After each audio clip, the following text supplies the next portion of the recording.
देखिए आगे पॉइंट है, बहुत इंपॉर्टेंट है, लॉ ऑफ डिमांड, मांग का नियम।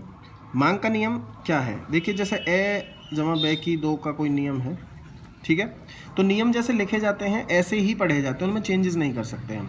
तो ऐसे ही मांग का नियम है जो उसमें चेंज नहीं कर सके। रेड कलर में जितना भी लिखा हुआ है वो मांग का नियम है, हमें ये ही हर बार पढ़ना है, ऐसे ही बताना है। कैसे है? अन्य बातें समान रहने पर किसी वस्तु की अपनी कीमत के बढ़ने पर मांग कम हो जाती है तथा अपनी कीमत के कम होने पर मांग बढ़ जाती है, ये मांग का नियम है। अच्छा, उसने पहला वर्ड कहा है अन्य बातें समान रहने पर। अन्य बातें पता है कौन कौन सी थी? जो हमने अभी पढ़ी थी, जिसमें कि टेस्ट प्रेफरेंस, रुचि और प्राथमिकता आती थी, ठीक है, इनकम ऑफ कंज्यूमर आ रही थी, उपभोक्ता की आय, ठीक है, संभावना आ रही थी, संबंधित वस्तुएं प्रतिष्ठा सूचक पूरक वस्तुएं हैं, वगैरह वगैरह। केवल जो कीमत से संबंधित है वही मांग का नियम है। अन्य बातों को हम क्या कर देते हैं? कांस्टेंट मान लेते हैं, स्थिर मान लेते हैं। अन्य शब्दों में मांग का नियम वह नियम है जो यह बताता है कि मांग के अन्य निर्धारक तत्व अपरिवर्तित रहे, मतलब वो कांस्टेंट स्थिर है।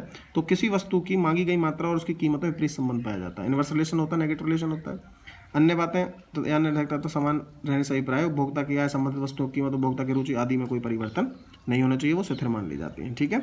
मार्शल ने परिभाषा दी है, ये भी याद रखना किसने परिभाषा दी है। मार्शल क्या कहते हैं? उन्होंने कहा है मांग के नियम बताता है कि कीमत के कम होने के कारण वस्तु की मांग बढ़ जाती है तथा कीमत की वृद्धि होने के कारण वस्तु की मांग क्या हो जाती है? कम हो जाती है, ठीक है। कल मैंने आपको एक डायग्राम करवाया था, ठीक है, जिसमें कि जैसे कीमत 10 है, कीमत घटी, मांग 100 थी, कीमत घटी तो मांग क्या होगी? 150, कीमत और घटी तो मांग क्या होगी? 200, ठीक है। ये मैंने कल आपको कराया था ना, वो मांग के नियम का ये तालिका हो गई, शेड्यूल हो गई, और ये इसका कर्व हो गया। ऐसे ही बनाया था ना कल हमने, ठीक है।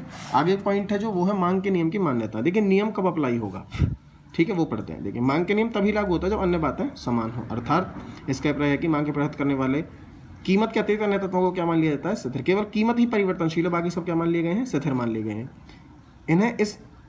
इन्हें इस नियम की मान्यता कहा जा सकता है। यह नियम केवल साधारण वस्तुओं पर ही लागू होता है, जो सामान्य वस्तु होते हैं, जो जैसे दाल, चावल, चीनी वगैरह, अर्थात गिफ्ट या घटिया वस्तुओं पर यह लागू नहीं होता। इसके अतिरिक्त मांग के नियम कुछ मान्यताएं कह रहा है। उपभोक्ता की आय में कोई परिवर्तन नहीं होना चाहिए, उपभोक्ता की रुचि और प्रदाता में कोई परिवर्तन नहीं होना चाहिए, संबंधित वस्तुओं की कीमत में कोई परिवर्तन नहीं होना चाहिए, वस्तु की कीमत में भविष्य में अधिक परिवर्तन होने की संभावना भी नहीं होना चाहिए, ठीक है। कहता है यहाँ ध्यान देने योग्य बात क्या है कि मांग के नियम की मान्यताओं से अभिप्राय कीमत के अतिरिक्त मांग को प्रभावित करने वाले अन्य तत्व से हैं। इन सभी तत्वों को क्या मान लिया गया है? स्थिर मान लिया जाता है, ठीक है। तो मांग का नियम आपको समझ में आ गया। कर्व मैंने पहले बता दिया था, कर्व उसी हिसाब से बनाना है। जैसे इसमें कर्व बना पड़ा है, left to right downward slope है, बाएं से दाएं नीचे की ओर ढलवा। कह रहा है डी का ढलान नीचे की ओर है। यह कीमत और मांग की मात्रा के बीच में विपरीत संबंध को प्रकट करता है। मैंने बताया भी था उस दिन, विपरीत संबंध पाया जाता है। सामान्यतः यह सामान्य वस्तुओं के लिए सही और सच है, इसलिए इसे मांग का नियम कहते हैं। तो याद रखना, मांग का नियम केवल किन वस्तुओं पर लागू होता है? सामान्य वस्तुओं पर, सामान्य वस्तुओं पर, ठीक है, याद रखना ये चीज़। Okay, thank you.